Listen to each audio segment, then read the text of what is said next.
Good morning, everyone. My name is Kelly Jones. I'm one of your future school counselors here at Wood Creek High School. I appreciate you allowing me to come and present today as one of the presenters during our in-service meeting. And I would like to talk to you today about serving our underserved students here on the campus.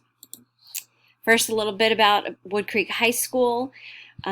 We've been here since 1994, and so for those of you who can do the math, Mr. Gazer was not yet born, and we also had back then the average gas price was $1.10 per gallon.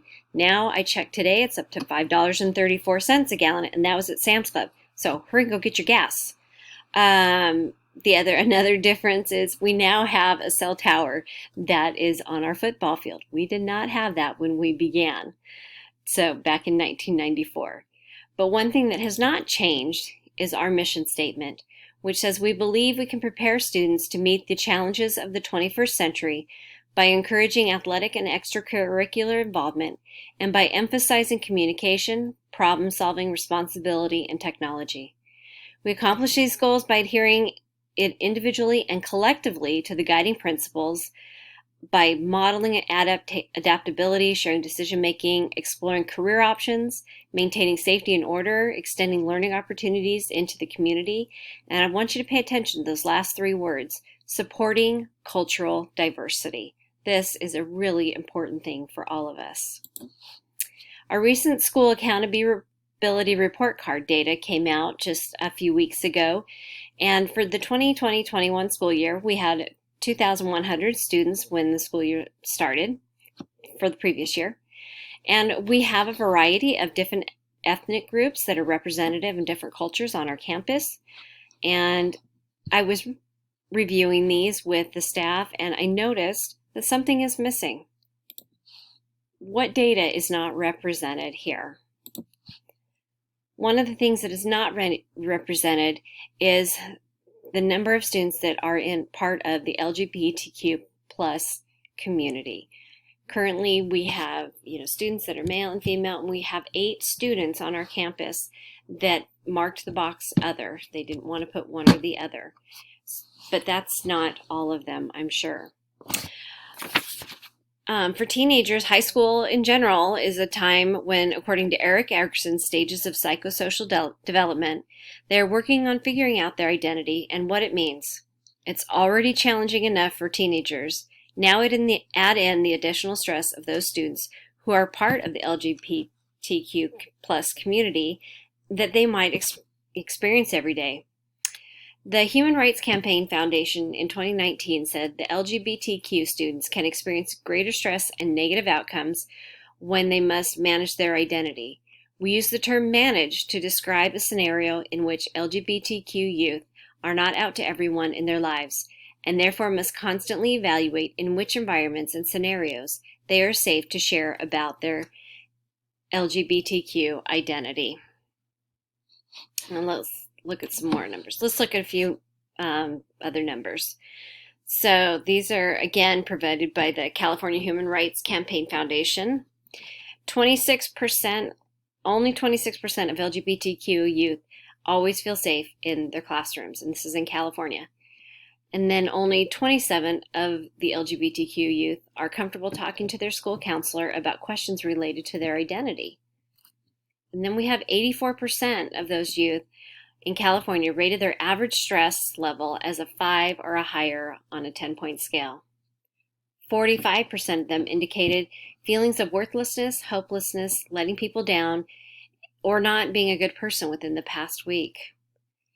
47% indicated trouble concentrating or the inability to focus on schoolwork in the past week. We need to have them here. We need to be able to teach these students. And if they are so stressed out and worried about other things that they cannot focus on their schoolwork, we need to find ways to help them to reach out to them. Let's look at some other numbers here. So according to the GLSEN 2019 National Survey, 32% of LGBTQ students missed at least one entire day of school in the past month because they felt unsafe or uncomfortable. We can't teach them if they're not here, and no one should have to miss school or feel the need to because they feel unsafe. 45.2 avoided bathrooms and locker rooms. Something as simple as PE can be an extremely stressful situation for one of these students. 68.7% of the students experienced verbal harassment. That is ridiculous, and we need to do something to help that. And suicide is the second leading cause of death among youth ages 10 to 24. LGBTQ youth are up to 4 times more likely to attempt suicide than their non-LGBTQ peers. 4% is a huge number of something that is already a high cause of death among youth.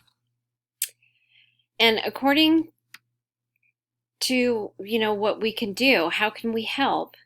One of the ways is here: educators and administrators need to engage in regular professional development and training to build a school climate that avoids gender stereotyping and affirms the gender of all children. Okay, so here we are. We're in professional development and training to learn together today.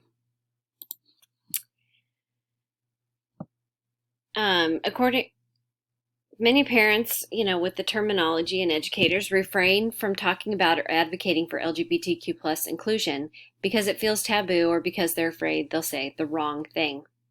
We need to have a better understanding of terms and meanings that can help make conversations easier and more comfortable. Additionally, LGBTQ youth often assess whether a parent or educator is affirming by their ability to use LGBTQ inclusive language. According to the book Counseling for Multiculturalism and Social Justice, it states, "It is important to use language that communicates respect.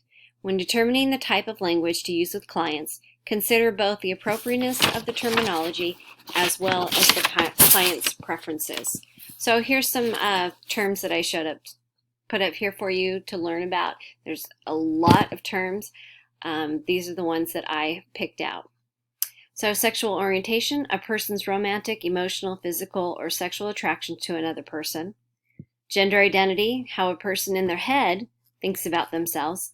This is based on society's expectations about how people should look, think, and act as someone of a specific gender. Gender expression is the way a person presents or shows and communicates their gender identity through actions, dress, behaviors, and speech. Lesbian is often used to describe women who are attracted to other women, whereas gay is often used to describe men who are attracted to other men. Bisexual is a person who is physically and emotionally attracted to people of 2 or more genders. Transgender is a person whose gender identity is different from the gender they were assigned at birth. This is gender identity. Queer is a word that LGBTQ plus people use to describe themselves in a positive way. Questioning is a person who is exploring their sexual and or gender identity. Non-binary, an adjective describing a person who does not identify exclusively as a man or a woman. Non-binary people may identify as both a man and a woman, or somewhere in between, or even falling completely out of these categories.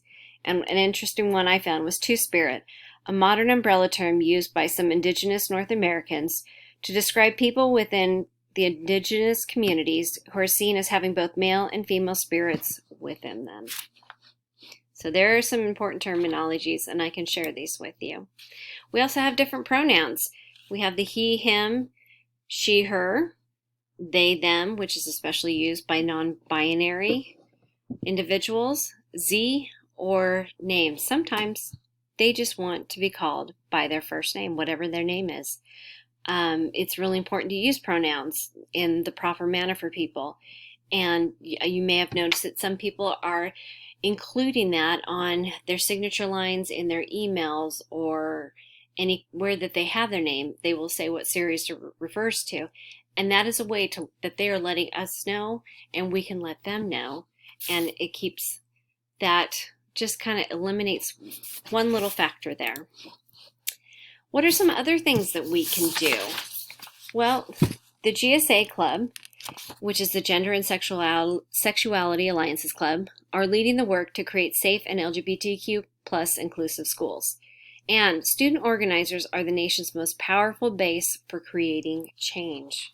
So on our campus, we are fortunate we have one of these. And we have Steve and Farah and Carla who are working with this group. And another important thing that we have that we can do on this campus, at the beginning of the semester, you may want to make a form available, maybe just a Google form so it's private, to easily ask students what names and pronouns they prefer.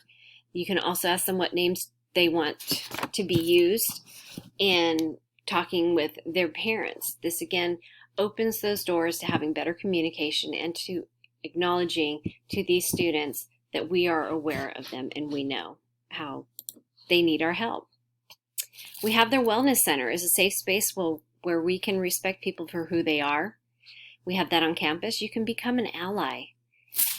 And another thing is, we can make the school program. This is from the ASCA National Standards, coming up in a second here. We can make the school program feel more inclusive to LGBTQ students simply by using language accurately and respectfully. Also, ask individuals which terminology they use for themselves, as well as which pronouns they use for themselves. So their name and their pronouns. And just as a reminder, it is our district and school policy to not discriminate based on students' actual or perceived race, color, ancestry, national origin, immigration status, ethnicity, ethnic group, identification, age, religion, marital status, pregnancy, physical or mental disability, sex, sexual orientation, gender identity, gender expression. We do not discriminate, and we need to find ways to help these students feel more included and that they have the support and that we create a safe space for them and help them. I have also added on here some additional resources that you can look up for additional information, and also organizations that help these students and can provide us all with information to help foster a better environment and learning environment and a safe space for our LGBTQ plus students. I really appreciate you letting me have the time during this in-service meeting. I'm always here to provide any answers to questions you may have. We're learning together, and as we learn and grow, then we can make this campus even better than it is by supporting our LGBTQ and students and helping them to find success here at school and knowing that they are safe as they are working on figuring out their role identity in life. And thank you very much.